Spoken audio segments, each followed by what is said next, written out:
अब तक हमने देखा रूडियस मैजिक और तलवारबाजी में ज्यादा कुछ आगे कर नहीं पा रहा होता, तभी उसे रॉक्सी का लेटर आता है जो कि उसे रनॉय यूनिवर्सिटी जाने के लिए कहती है। पर रूडियस को इस बात की चिंता होने लगती है कि उसके बिना सिल्प नहीं रह पाएगी, तो इसलिए वो जॉब करने के बारे में सोचता है ताकि वो सिल्प की ट्यूशन फीस इकट्ठी कर सके, जिससे कि वो दोनों ही यूनिवर्सिटी पढ़ने जा सके। और वो ये बात पोल को बताता है। तब पोल अपने घर अपनी एक साथी को बुलाता है और रूडियस को उसके साथ जबरदस्ती भेज देता है। और अब आगे तो यहाँ रूडियस गिलेन से उसके यहाँ आने के बारे में पूछता है। तब गिलेन उसे एक लेटर पढ़ने के लिए कहती है क्योंकि उसे पढ़ना लिखना नहीं आता होता। तब रूडियस उस लेटर को पढ़ने लगता है जो कि पोल ने लिखा होता है। तब पोल उस लेटर में कहता है, मेरे प्यारे बेटे रूडियस, मुझे पता है कि तुम्हें कुछ समझ नहीं आ रहा होगा। वैसे तो मैं तुम्हें कह देता कि तुम उस मसल वाली वुमेन से पूछ लो, पर उसके दिमाग में भी सिर्फ मसल्स ही भरी हुई हैं, तो इसलिए तुम्हें कुछ समझ नहीं आएगा। और अगर मैं सिंपल वर्ड्स में कहूँ तो तुम्हें जॉब मिल गई है, तुम एक 9 साल की छोटी लड़की को ट्रेन करोगे। तब रूडियस सोचता है, तो जो जॉब मैंने मांगी थी वो आखिरकार मुझे मिल ही गई, पर इसके लिए उससे मुझे बेहोश करने की क्या जरूरत थी। तब पॉल कहता है, जो वुमेन अभी तुम्हारे साथ है वो उस लड़की की बॉडीगार्ड है और उसकी स्वॉर्ड इंस्ट्रक्टर भी है, और वो चाहती है कि अगर वो तुम्हें स्वॉर्ड सिखाएगी तो तुम्हें भी उसके बदले में उसे सब कुछ सिखाना होगा। पर उससे ये सवाल कभी मत पूछना क्योंकि उसके दिमाग में सिर्फ मसल्स ही भरे हुए हैं, तो उसे कुछ समझ नहीं आएगा। जिसे सुनकर गिलीन को गुस्सा आने लगता है। तब पॉल कहता है, पर वो एक स्वॉर्ड किंग है, तो इसलिए तुम्हें उससे अच्छा स्वॉर्ड इंस्ट्रक्टर नहीं मिल सकता। मैंने उसे बेड के अलावा और किसी जगह बिल्कुल नहीं हराया है। तो अगले 5 साल के लिए तुम उन दोनों को रीडिंग, राइटिंग, अर्थमेटिक और मैजिक सिखाओगे, और इस टाइम में ना ही तुम वापिस आ सकते हो, ना ही लेटर सेंड कर सकते हो, और ना ही किसी और तरीके से कांटेक्ट बना सकते हो। और ये इसलिए है क्योंकि मुझे लग रहा है कि तुम सिल्प पर डिपेंड हो गए हो, और ये तुम्हारे लिए बिल्कुल अच्छी बात नहीं है। तो इसलिए अब से तुम काम करोगे, पैसे कमाओगे और अकेले रहोगे। मैं तो बस अब ये देखना चाहता हूँ कि तुम इसके बाद कैसे इंसान बनते हो। तो गिलीन कहती है, पॉल सच में तुमसे बहुत प्यार करता है। पॉल ने आखिरी में लिखा है कि तुम यंग लेडीज पर डोरे डाल सकते हो, पर ये स्ट्रॉन्ग वुमेन से दूर रहना क्योंकि ये मेरी है। ऐसी बात है तो ये लेटर जेनिथ को सेंड कर दो। ठीक है, मैं ऐसा ही करूँगा। तब रूडियस सोचता है, ये मेरे लिए सबसे बेस्ट है। सिल्प भी चाहे मुझसे दूर हो गई है, पर ये उसके लिए अच्छा है क्योंकि अगर वो मुझ पर ही डिपेंड रहेगी तो कभी ग्रो नहीं कर पाएगी। पर काश मैं कम से कम साल में उसे एक बार तो देख पाता। तब रूडियस रोआ पहुंच जाता है जहाँ उसे जानवर जैसे दिखने वाले लोग दिखाई देते हैं और वो उन्हें देखकर बहुत ज्यादा खुश हो रहा होता है। और तब वहाँ उससे मिलने एक पर्सन आ जाता है। तब रूडियस खुद को इंट्रोड्यूस करता है। तब वो पर्सन कहता है, एक नोबल अपने लेफ्ट फुट को पीछे रखकर अपने राइट हैंड से सर्कल बना के नीचे झुककर हेलो कहता है। तब रूडियस भी वैसे ही करता है। तब वो पर्सन कहता है, मेरा नाम फिलिप गरियाट है और मैं इस सिटी का मेयर हूँ, और पोल मेरा कजन है। तो क्या इसका मतलब हम लोग रिलेटेड है? तब फिलिप हाँ कहता है। तब रूडियस सोचता है, तो अब मुझे समझ में आया, तो उस लुच्चे से इंसान ने अपने फैमिली कनेक्शंस का इस्तेमाल किया है, पर मुझे ये कभी नहीं लगा था कि हमारी फैमिली इतनी ज्यादा रॉयल है। तब फिलिप कहता है, तो तुम्हें यहाँ आने का रीजन पता है? तो तुम्हें पॉल ने कितना कुछ बताया है? मुझे बस इतना ही पता है कि मुझे एक लड़की को 5 सालों तक सिखाना है और उसके बदले में आप मुझे मैजिक यूनिवर्सिटी की फीस पे करने में मदद करेंगे। तो तुम्हें बस इतना ही पता है? लगता है पोल अभी भी नहीं बदला है। तो चलो फिर आओ, मैं तुम्हें अपनी बेटी से मिलवाता हूँ, उसके बाद हम आगे की बातें करेंगे। मैंने सुना है कि तुम इस एज में ही बहुत कुछ कर सकते हो। ये सब कुछ मेरे मास्टर की वजह से है। तुम तो शब्दों के साथ खेलना भी बहुत अच्छे से जानते हो। मैं उम्मीद करता हूँ कि तुम मेरी प्यारी सी बेटी को पटाने में इसका इस्तेमाल नहीं करोगे। मैं सिर्फ 7 साल का हूँ तो मैं ऐसा नहीं करूँगा। मैंने पॉल को पहले ही बताया था कि मेरी बेटी थोड़ी मूडी है, उसे बस कुछ ही लोग पसंद आते हैं, तो इसलिए मुझे तुमसे ज्यादा उम्मीद नहीं है। पर मैं फिर भी पोल के खातिर एक ट्राई करना चाहता हूँ। तो क्या तुम इसके लिए तैयार हो? अब ये तो मैं बस उससे मिलकर ही बता सकता हूँ। एरिस, मैं तुम्हारे लिए एक नया टीचर लाया हूँ। तब रूडियस सोचता है, जब मैंने उसे पहली बार देखा तब मुझे बहुत ज्यादा डर महसूस हुआ। मेरी सारी सेंसेस मुझे कह रही थी कि यहाँ से भाग जाओ। और तब रूडियस खुद को इंट्रोड्यूस करता है। तब एरिस कहती है, तुम तो मुझसे छोटे हो, पर मेरी एज का इसमें कोई लेना देना नहीं है। क्या तुम मुझसे डिसएग्री कर रहे हो? पर तुम अभी वो सारी चीजें नहीं कर सकती जो मैं कर सकता हूँ। और तब एरिस उसे थप्पड़ मारती है और कहती है, तुम्हारी ये कहने की हिम्मत कैसे हुई? आखिरकार तुम्हें क्या लगता है मैं हूँ कौन? आखिरकार तुमने मुझे थप्पड़ क्यों मारा? क्योंकि तुम छोटे हो और ऊपर से तुमने मेरी बातों का जवाब देने की हिम्मत की। तो रूडियस उसके भी एक थप्पड़ लगाता है और कहता है, अब तुम्हें समझ में आया कि आखिरकार कैसा महसूस होता है? और तभी एरिस उसे मुक्का मारती है और हम देखते हैं वो गुस्से से उसके ऊपर बैठ जाती है और उसे मारना स्टार्ट कर देती है। रूडियस मैजिक को यूज करके वहाँ से भागने लगता है और सोचता है, पॉल आखिरकार तुमने मुझे ये कहाँ भेज दिया है? ये थोड़ी सी मूडी नहीं है बल्कि ये तो पूरी तरह पागल है। ये तो किसी खतरनाक मांगा की मेन कैरेक्टर लग रही है। तब यहाँ रूडियस बहुत देर तक उससे बचते बचते वापिस आ जाता है। तब फिलिप कहता है, तो फिर तुम्हें कैसा लगा? मैंने इस जैसा खतरनाक जानवर अपनी पूरी जिंदगी में नहीं देखा। सॉरी, मेरे कहने का मतलब था कि मैंने इसके जैसी मासूम लेडी कभी नहीं देखी। तो तुमने क्या सोचा है? क्या तुम यहाँ पर रुकोगे या फिर चले जाओगे? मैं यहाँ से नहीं जा सकता, क्योंकि अगर मैं इस तरह गया तो मेरे फादर मुझ पर हंसेंगे। ये तो बहुत कमाल की बात है, क्योंकि आज तक जो भी टीचर आए हैं वो तो अब तक हार ही मान चुके होते हैं। पर क्या तुम्हारे पास कोई प्लान है? तब रूडियस सोचता है, वैसे तो मैं उसे मैजिक से हरा सकता हूँ, पर इसका कोई फायदा नहीं है, क्योंकि उसे मार मार कर समझाया नहीं जा सकता। और अगर मैंने इसमें ध्यान नहीं दिया तो वो मुझे 10 गुना ज्यादा मारेगी, और ये मेरे लिए बिल्कुल अच्छा नहीं होगा, क्योंकि अभी मैं बिना कहे हीलिंग स्पेल भी नहीं यूज कर पाता। तब वो कहता है, हम लोग एक छोटा सा नाटक करेंगे जिससे कि आपकी बेटी को पता चलेगा कि पढ़ना कितना जरूरी है। तो जल्दी से मुझे बताओ, मैं सब कुछ करने के लिए तैयार हूँ। तब रात को रूडियस अपने कमरे में चला जाता है और सोचता है, मैंने अपना प्लान तो बना लिया है, बस अब ये काम कर जाए। मैं अपनी पुरानी लाइफ में मार खाते खाते थक गया हूँ, तो इसलिए मुझे इस प्लान को सक्सीड करना ही होगा। और प्रे करने लगता है। तब हम यहाँ देखते हैं रूडियस के प्लान के अकॉर्डिंग एरिस और उसे अगवा कर लिया गया होता है। तब रूडियस सोचता है, इन्हें हमें इतने भी टाइटली नहीं बांधना चाहिए था, और मुझे तो लगा था कि ये जगह साफ सुथरी होगी, पर चलो कोई बात नहीं। अब हम लोग मैजिक और नॉलेज को यूज करके घर वापस जाएंगे, और इस तरह इसे पता लगेगा कि एजुकेशन कितनी जरूरी है। तभी एरिस को होश आ जाता है और वो कहती है, आखिर का यहाँ पर चल क्या रहा है? यहाँ की सिचुएशन को देखकर लग रहा है कि हम लोगों को यहाँ किडनैप करके लॉक कर दिया गया है। काश अगर आप मैजिक यूज कर पाती तो आप इस तरह अपनी रस्सियों को जला सकती थी। तब एरिस चीख चीख के गिलेन को बुलाने लगती है। तभी वहाँ पर एक आदमी आ जाता है जो उसे चुप रहने के लिए कहता है। तब रूडियस सोचता है, इनकी चॉइस तो सच में अच्छी है, अब इसे बिल्कुल भी शक नहीं होगा कि ये सब एक नाटक है। और तब एरिस फिर से चीखने लगती है और रूडियस पीछे से आंखें मार रहा होता है। तब वो पर्सन एरिस को लात मारकर दूर फेंक देता है। तब एरिस अपना हाथ छुड़ाकर उस पर हमला करने लगती है, पर वो उसे लात मारकर नीचे गिरा देता है और गुस्से से उसके मुंह पर लातें मारने लगता है। तो रूडियस सोचता है, ये तो कुछ ज्यादा ही खतरनाक हो रहा है। और तब वो पर्सन रूडियस के पास आकर उसे एक मुक्का मारता है। और रूडियस अभी भी इन सभी चीजों को नाटक मानकर उसे आंख मार रहा होता है। तब वो आदमी इस बात से परेशान होकर वहाँ से चला जाता है। तब रूडियस देखता है एरिस का बहुत ज्यादा खून निकल रहा होता है, और तब वो अपने मैजिकल पावर से उसे ठीक करने लगता है। मुझे जल्द से जल्द पूरा ठीक करो। अगर मैंने तुम्हें पूरी तरह से ठीक कर दिया तो तुम फिर से चिल्लाओगी, तो इसलिए अपनी स्पेल खुद कास्ट करो। पर मुझे नहीं पता कि इसे कैसे करते हैं। अगर तुमने इसके बारे में पढ़ा होता तो तुम ये जरूर कर पाती। तब बाहर के नैपर्स आपस में बात कर रहे होते हैं। तब उनमें से एक पर्सन कहता है, कहीं तुमने उन्हें मार तो नहीं दिया? तो दूसरा पर्सन कहता है, अभी तो वो जिंदा हैं, पर क्या हम उस लड़के को ही नहीं रख सकते? वो लड़की सच में बहुत तंग कर रही है। तब रूडियस सोचता है, तुम ऐसा बिल्कुल नहीं कर सकते। वैसे तो इनकी बातों को सुनकर लग रहा है जैसे कि ये बहुत अच्छे एक्टर्स हैं, पर यहाँ की चीजों को देखकर मुझे थोड़ा शक हो रहा है। तो क्या मैं इन्हें मैजिक से उड़ा दूं? पर ये रिस्की हो सकता है, क्योंकि मुझे नहीं पता कि ये लोग कितने स्ट्रॉन्ग हैं। और वैसे भी मैं इस लड़की को ये नहीं सिखाना चाहता कि लड़ाई ही हर एक चीज का सोल्यूशन है, क्योंकि इसे अगर इसके बारे में पता चला तो ये मुझे मार मार कर मेरा भट्टा बना देगी। और तब वो मैजिक यूज करके वहाँ से भागने लगता है और कहता है, मैं यहाँ पर मरना नहीं चाहता, तो इसलिए मैं यहाँ से जा रहा हूँ। प्लीज मेरी मदद करो। तब किडनैपर उन्हें चुप रहने के लिए कह रहा होता है और दरवाजे से अंदर आने की कोशिश करने लगता है, और रूडियस अपने मैजिक से उसे अंदर आने से रोक देता है और वहाँ से भागने लगता है। तब हम यहाँ देखते हैं एरिस उठने की कोशिश कर रही होती है, पर चोट लगने की वजह से उसे उठा नहीं जा रहा होता। तब वो कहती है, प्लीज मुझे यहाँ पर छोड़ के मत जाओ। तुम उनसे लड़ती क्यों नहीं? ये तो तुम्हारी स्पेशलिटी है ना। और तब वो किडनैपर उस दरवाजे को बार बार तोड़ने की कोशिश कर रहे होते हैं। अगर तुम मुझसे वादा करती हो कि तुम ना ही लड़ोगी और ना ही चिल्लाओगी तो मैं तुम्हें यहाँ से ले जाऊंगा। और तब वो इस बात के लिए प्रॉमिस करती है। पर तभी वो किडनैपर दरवाजा तोड़कर अंदर आ जाते हैं और देखते हैं कि एरिस और रूडियस वहाँ से भाग चुके हैं। तब यहाँ रूडियस एरिस को पूरी तरह से हील कर देता है। अब हम लोग बिल्कुल ठीक हैं। तुमने वादा किया था कि तुम बिल्कुल नहीं चिल्लाओगी। आखिरकार मुझे उस वादे को निभाने की क्या जरूरत है? अगर ऐसी बात है तो अलविदा।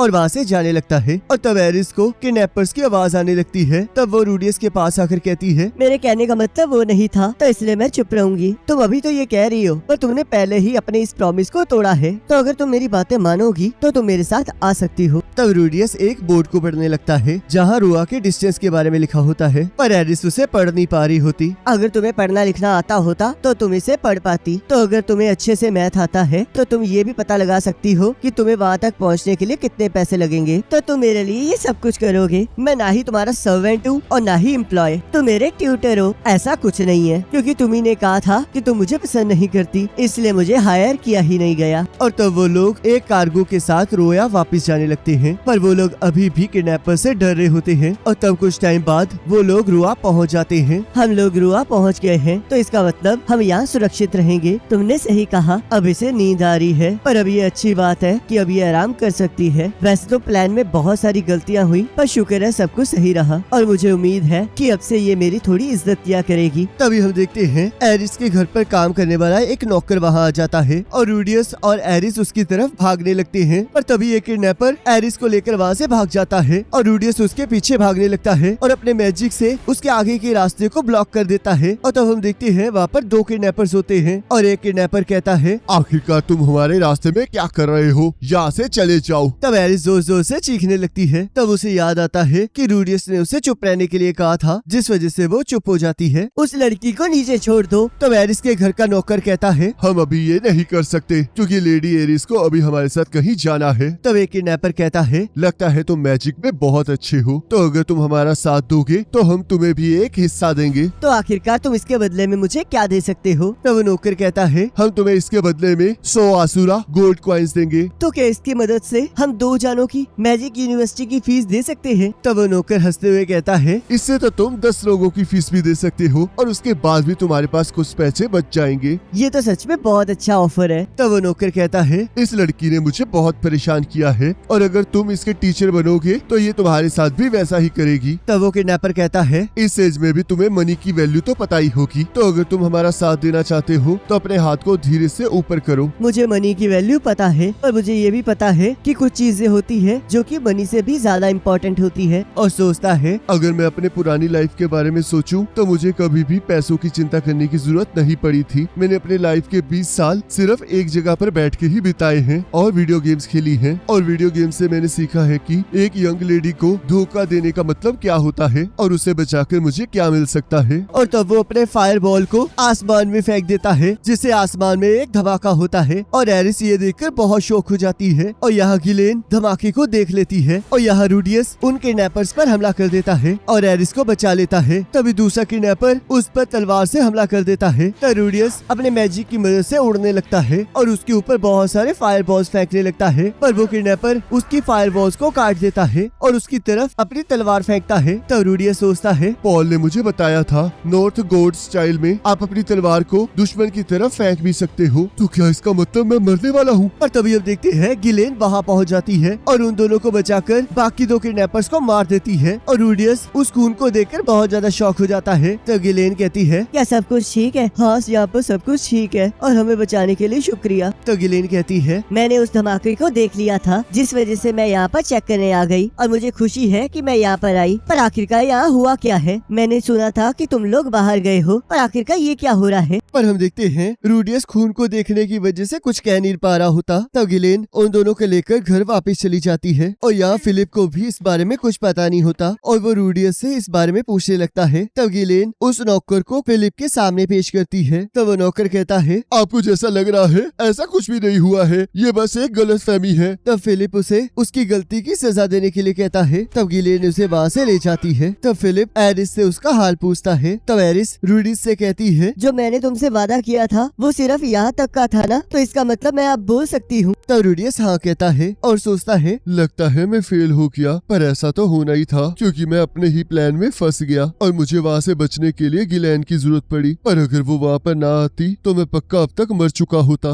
मैंने तो सोचा ही नहीं था कि अगर मैं दोबारा से मर गया तो मेरा क्या होगा। और तब वो वहाँ से वापस जाने लगता है। तब एरिस कहती है, रुक जाओ, मैं आज से तुम्हें एक स्पेशल परमिशन देती हूँ कि तुम आज से मुझे एरिस कह सकते हो, तो इसका मतलब मैं आज से काम कर सकता हूँ। तो इसके लिए थैंक यू लेडी एरिस। तब एरिस उसे लेडी कहने से मना कर देती है। तब रूडियस खुश हो जाता है और सोचता है, मैं तो बस ये सोच रहा हूँ कि एट लास्ट क्या मैंने इसका भरोसा जीत लिया या फिर ये मुझसे तब बदला लेगी जब मैं इसका ट्यूटर बन जाऊंगा। पर फिलहाल के लिए मैं इस बात से खुश हूँ कि मुझे पहली जॉब मिल गई है। और इसी के साथ एपिसोड खत्म खत्म हो जाता है। नेक्स्ट एपिसोड का लिंक आपकी स्क्रीन पर आ रहा होगा, उस पर क्लिक करके अगले एपिसोड को देख सकते हो।